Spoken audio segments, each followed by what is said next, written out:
বাবা, তার ভেতরে তোমরাও চলে এসছো। নমস্কার, বর্তমান ঘরকন্যা একটা ব্লগ থেকে তোমাদের সবাইকে স্বাগত।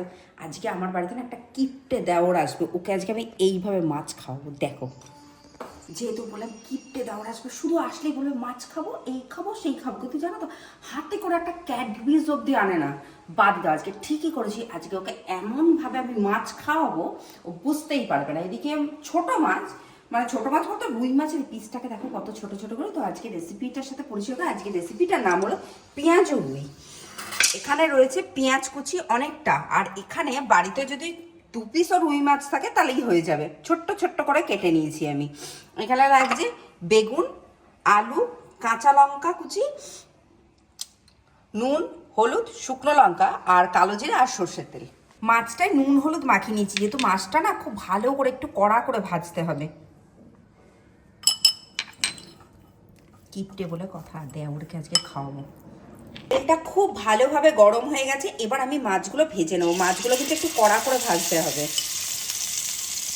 কিপ্টে লোকেদের এইভাবে খাওয়াবে। হ্যাঁ দেখো, মাছটা এই দেখো ভাজা হয়ে গেছে, মাছটা তুলে নিচ্ছে। আবার এই তেলে আমি একটু বেগুনটা ভেজে নেবো। বেগুনটা দিয়ে দিলাম, আর এর সাথে আমি একটুখানি নুন আর হলুদ একবারে দিয়ে দেবো।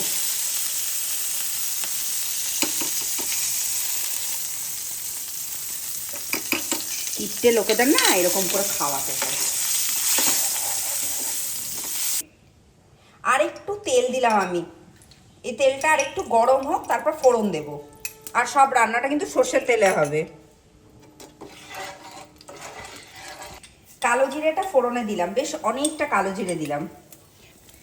এর সাথেই দিলাম 2টো শুকনো লঙ্কা ফোড়নে।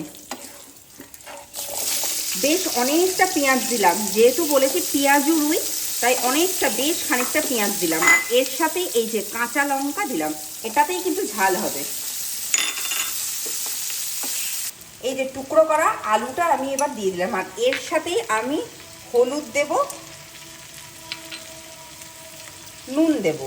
আর তোমরা চাইলে না লঙ্কার গুঁড়ো যদি দরকার মনে করো তোমরা দিতে পারো, আমি কিন্তু এখানে দিইনি লঙ্কার গুঁড়ো বা লঙ্কা বাটা। তোমরা যদি চাও তোমরা দিতে পারো, আমি কিন্তু দিইনি। এইবার আমি একটুখানি নেড়ে ঢাকা দিয়ে দেবো আলুটা সেদ্ধ হওয়ার মতো। বাহ, কি সুন্দর আলুটা আর পেঁয়াজটা একদম মাখা মাখা মতো হয়ে গেছে, একটু ভাজা ভাজা মতো হয়ে গেছে। আশা করি সেদ্ধও হয়ে গেছে, দেখে নিই একটু। একদম নরম হয়েছে। এই সময় এই যে ভাজা বেগুনটা দিয়ে দিলাম, আর এই যে মাছটাও দিয়ে দেবো। গরম ভাতে পুরো জমে যাবে ব্যাপারটা।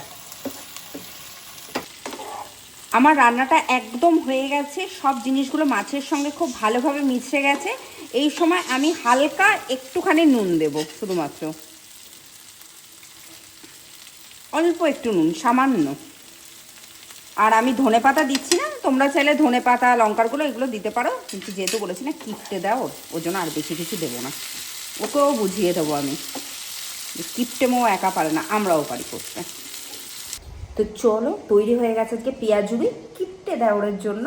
তো তোমরা অতি অবশ্যই বাড়িতে এই রেসিপিটা ট্রাই করার। এটা কিন্তু একদম গরম গরম ভাতের সাথে ভীষণ ভালো লাগবে। আর এতক্ষণ কিন্তু মজা করছিলাম, কিপ্টে দাও না, আমার দেওয়াটা ভীষণ ভালো। তো এটাই আর কি ভাবছিলাম, যেহেতু আজকে অ্যাকচুয়ালি বাড়িতে আমি একা রয়েছি, রান্না করতে ইচ্ছে করছিল না, তো তার জন্য এই টাইপের একটা খুব সহজে চটজলদি রান্না তোমাদের দেখালাম। তো আজকের ভিডিওটা, আজকের রেসিপিটা যদি তোমাদের ভালো লেগে থাকে, তোমরা অতি অবশ্যই আমার চ্যানেলটা সাবস্ক্রাইব করো, শেয়ার করো, লাইক করো, আর প্রচুর প্রচুর কমেন্ট করো। আর যদি কিছু ভুল হয়ে থাকে নিজের ভেবে ক্ষমা করো। আজ তাহলে আসি।